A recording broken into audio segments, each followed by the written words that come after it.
Magandang araw sa inyo mga sir, kumusta kayo? Ito nga pala, may tangkap ako dito na Sakura, ayan o, 733. Sabi ng may-ari nito, wala daw itong audio. Ito mga sir, share ko lang sa inyo kung ano ang problema ng unit nito, bakit wala itong audio. Ito, bago natin buksan, plug in ko muna. Ayan na mga sir, dito tayo sa kanyang power switch. Ayan, may indicator light naman ito. Ibig sabihin na okay siguro ang ano nito, power. Di pa natin alam kasi ayan nga, di pa natin nabuksan. Ito mga sir, samahan nyo ako para alamin natin kung ano ang problema ng unit na ito. Baka sakali na makatulong sa inyo kung may mga ganito din kayo na ginagawa o kung may ganito kayo na unit na halimbawa ganito din, walang audio. Ito mga sir, buksan ko lang. Ito mga sir, yung laman ng 733. Ito yung kanyang pinaka-amplifier board. Ayan, yung output na ginamit o yung transistor, tig-4 kada channel. Ibig sabihin, yung right channel natin, ayan, mayroong 4 na transistor. At ganoon din yung left channel natin, mayroon ding 4 na transistor. So, yan, bali, 4-4, di 8 lahat ang ginamit na transistor ng 733. At saka yung filter capacitor niya, ayan o, dalawang filter capacitor. At saka ito naman yung ginamit na toroidal na transformer. Ito mga sir, alamin natin kung anong problema ng unit na ito. Direct na tayo sa ito, i-check natin to. Itong kanyang fuse. Ito mga sir, dito tayo magsukat sa kanyang dalawang fuse na ito. Dito lang. Ito yung pinaka first move na gagawin natin. Ito mga sir, bago natin sukatin, papaliwanag ko lang sa inyo kung bakit dito tayo magsusukat. Ito kasi pag halimbawa na nagkaroon ito ng reading, halimbawa may reading tayo na voltahe nito, ang ibig sabihin nito mga sir, yung supply natin nakakapasok. Ang ibig sabihin nun, yung ating easy line, okay. At ganoon din itong ating toroidal transformer, papunta dito sa kanyang 4 na diode. Ayan, at saka pumasok dito sa dalawang electrolytic capacitor. Ganun lang mga sir, para malaman natin kung okay ang mga yon. Dito natin malalaman dito sa fuse. Itong dalawang fuse na ito. At ngayon, pag halimbawa na may supply dito, at saka dito sa kabila, nagkaroon din ito ng supply, o yung patawid dito sa fuse, yung dalawang fuse na ito, tumawid sila dito. Kung sakali na mayroon din tayong reading dito, ang ibig sabihin niyan, wala tayong problema dito sa kanyang mga transistor. Itong left at saka right na channel, ibig sabihin good ang mga transistor niyan. Kasi kung sakali na may transistor dyan na sira, kahit isa lang, kahit sa aling channel man dyan na isa lang ang sira, automatic yan mga sir, putok ang fuse natin. So ang mangyayari doon, ang supply natin dito lang na portion, hindi siya makakatawi dito sa kabila kung sakali na may sira na transistor. Ganun lang mga sir, ito reading natin ito. Ito mga sir, magsukat tayo dito. Yung ating multimeter pala, nakasit na yan sa DC volt. Tsaka ito, power on na lang natin yung unit. Ayan, naka-power on na yan. Dito lang tayo mga sir sa kanyang dalawang fuse na ito. Dito. Ayan, may reading tayo dito na positive 120 volts.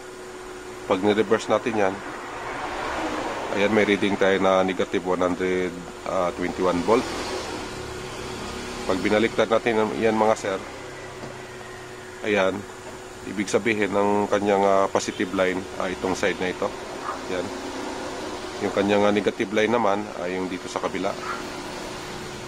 Ayan, ganun lang mga sir. At saka itong supply nga pala na reading natin, galing ito dito sa sa main filter capacitor natin, dito sa dalawang electrolytic capacitor. Ngayon, pag halimbawa na may reading tayo dito, ibig sabihin yung supply natin okay lahat, magmula dun sa AC, toroidal, hanggang dito sa 4 na diode, ganun din dito sa dalawang electrolytic capacitor. Bali, ito na yung pinaka-final voltage niya. Ayan mga sir. Ayan yung positive 121 volts na yan. Dito tayo sa kabila. Dito, tawid lang tayo dito. Ayan mga sir, nakatawid yung ating supply.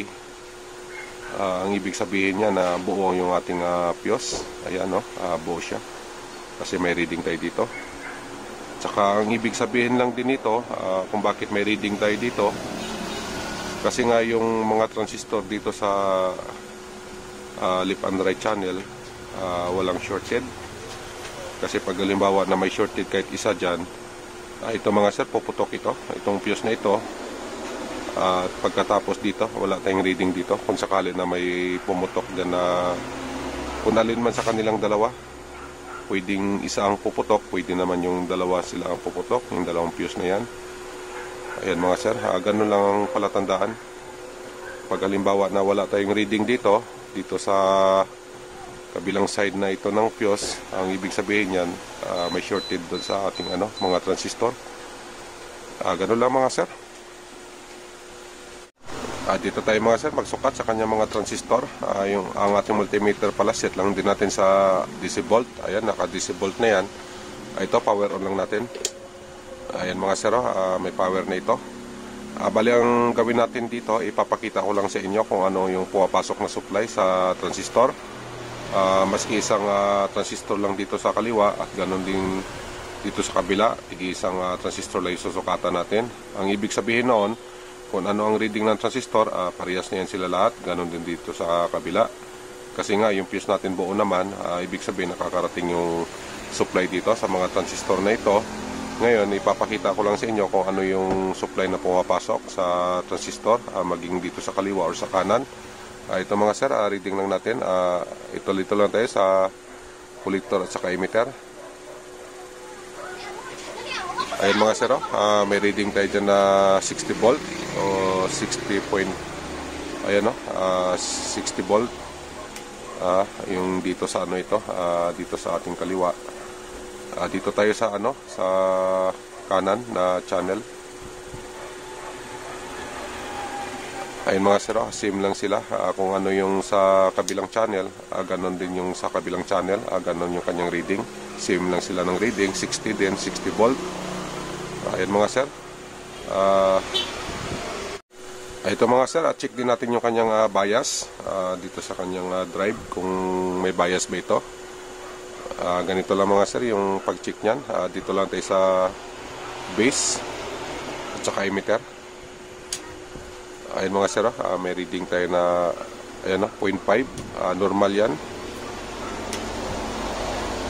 Dito sa kabila ganon din, 0.5 din.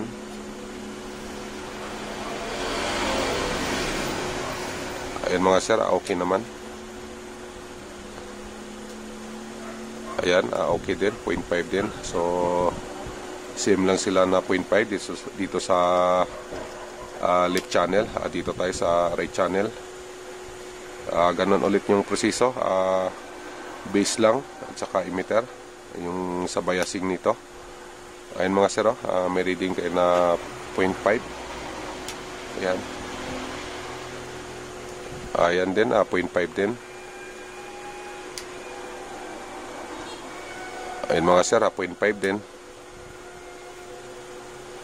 Ito, ganun din. Ang ibig sabihin, okay naman yung biasing nito dito sa kanan at ganun din dito sa kaliwa. Ayan mga sir, wala namang problema sa kanyang amplifier. Bali ang napansin ko lang kasi dito, good naman lahat, pero ito lang ang problema nito, ayaw pumitik yung kanyang relay. Ito mga sir, dito tayo sa kanyang relay. Nakita nyo naman ang ginawa natin na proseso sa pagsukat, magmula sa supply, sa kanyang emitter collector at saka sa kanyang base emitter. Okay naman lahat ang reading doon, normal naman lahat. Pero ang napansin ko lang kasi dito, itong kanyang relay ayaw pumitik. Ito mga sir, itong relay na ito. Ito, subukan natin i-on. Dapat kasi pag na-on natin ng unit, tutunog yung kanyang relay o may lalagitik. Ito mga sir, walang reaction yung kanyang relay. Ayan, power on ko lang. Ayan mga sir, hindi po pitik yung kanyang relay. Ito kasing relay, output ito papuntang speaker. Kaya wala siyang audio dahil nga dito sa kanyang relay ayaw pumitik. So yan yung nakita natin na problema dito, dito sa kanyang relay, kung bakit ito ayaw pumitik. Ito, ulitin ko lang. Ayan, naka patay yung ating unit. Buhayin ko ulit. Ayun mga sir, wala talaga. Ayan, confirm na natin ang problema na gagawin natin dito. Itong kanyang relay, ba't ayaw ito pumitik? Dahil doon sa iba na wala naman tayong makitang sira doon. Dito lang, ito yung focus natin. Ito mga sir, alamin ko lang. Ang gawin ko dito, kalasin ko ito para ma-check natin yung section ng relay kung ano ang problema nito. Ito mga sir, nakalas ko na yung board nya. Ito na. At saka ito na rin yung pinakalikuran niya. Ayan, yung kanyang amplifier board. Ayan mga sir, parang nakailang beses na ito na repair. Ayan yung kanyang itsura. Ayan yung kanyang likuran ng 733 na amplifier board. Ito mga sir, may ipapakita lang ako sa inyo. Focus ko lang muna. Ito na mga sir, yung kanyang relay section na area. Yan siguro malinaw na yan kasi pinokos natin yung ating camera para malinaw yung makikita natin. Ito nga pala yung kanyang relay. Ito yung kanyang paa. Ito yung kanyang pinaka-coil. Kasi ang requirement ng coil na ito, kailangan na may supply ito na 24 volts. Dahil nga hindi ito magpitik yung kanyang relay. Kaya ang ginawa natin mga sir, dito nag-try tayo rito ng mga parts. Baka may sira. Ito nga pala, wala naman ako nakitang sira. Kundi ang nakita ko dito, ito mga sir, putol yung paa nito. Ayan ang value nito, ayan, 15K. Ang kulay nito, brown, green, at saka orange. Ayan mga sir. Baka ito siguro ang dahilan kaya ayaw gumana yung relay niya. Samantala nung nag-read tayo kanina, okay naman lahat yon. Pero ang napansin nga natin dito sa area na ito, ayaw pumitik yung relay. Ngayon, ang ginawa natin, dito tayo nag-focus. Ito yung nakita natin mga sir. Putol yung isang paa nito kanina. Ayan ito ayan ang value nito, 15K. Ito naman kasing relay na ito, output ito ng kanyang papuntang speaker. Ito yung terminal ng speaker. Ito naman yung kanyang relay. Ayan yung tatlong paa at saka tatlong paa dito. Ito yung pinaka-coil nya. Ito naman yung switch nya papunta sa right channel, at saka ito naman yung kanyang left channel, at saka ito naman yung kanyang ground. Ito mga sir, read natin ito kung buo pa ba ito, kasi malamang buo ito. Ito lang talaga ang dahilan, yung paa nito putol. Ito mga sir, read natin tong resistor na nakuha natin dun sa unit. Ito, ang value nito 15K. Try natin i-read kung okay pa ba ito. Ayun mga sir, okay pa ito. Yan, bali ang pinakadahilan lang talaga na putol yung kanyang paa. Pero ito hindi natin ibabalik to. Papalitan na natin ito ng bago. Ito mga sir, mayroon akong inihanda dito.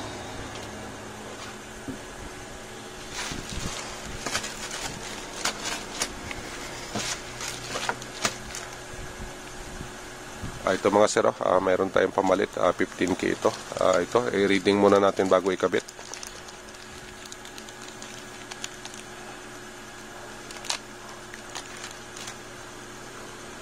Ito mga sir, pakita ko lang sa inyo.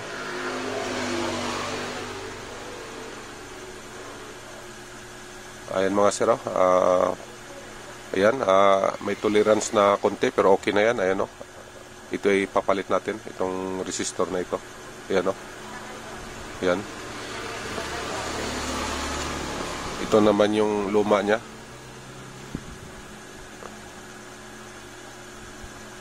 Ayan, buo naman ito, kaya lang maiksi na masyado yung paa, kaya palitan na lang natin. Bali ito ipapalit natin, itong resistor na ito. Ito mga sir, palitan ko lang. Ito mga sir, yung papalitan natin, ayan may nakasulat naman dito sa kanyang board. Ayan ang nakalagay dito 15K. Ito mga sir, palitan ko lang.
Ayan na mga sir, napalitan na natin.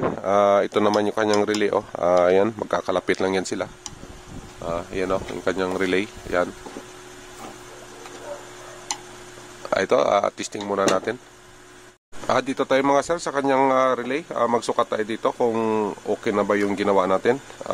Ito, sukatan lang natin yung ating multimeter pala. Yan, nakasit na yun sa DC mode.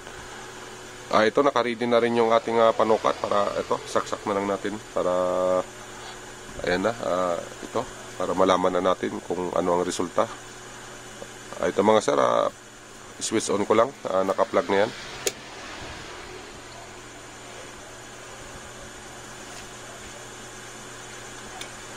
Ayan mga sir, ayan na, pumitik na yung ating relay. Yung supply niya, ayan, nasa 21 volts. Yung relay natin, 24 volts yun. Yung supply na nagte-trigger sa kanya, ayan, nasa 21 volts. Ito mga sir, final test na tayo. Baka okay na ito kasi ang relay lang naman talaga ang problema. Ayaw pumitik eh. Ito, subukan natin. Ito na mga sir, final test na tayo. Yung ating decoder pala, ito yung ating audio input. Ito pala, connected na ito sa Bluetooth, doon sa kasama ko na cellphone. Ito na yung kanyang pinakaano. Ayan, papunta na dito sa ating amplifier. Ito mga sir, tsaka yung ating speaker, ito. Ayan yung speaker na gagamitin natin. Ayan, balik tayo dito. Ito, power on na natin to. Ayan, naka-power on na. Ayan na yung kanyang indicator light. Dito tayo sa volume. Ayan mga sir, ayan na mga sir. Ayan na yung kanyang tunog. Hinaan lang natin. Sobrang lakas.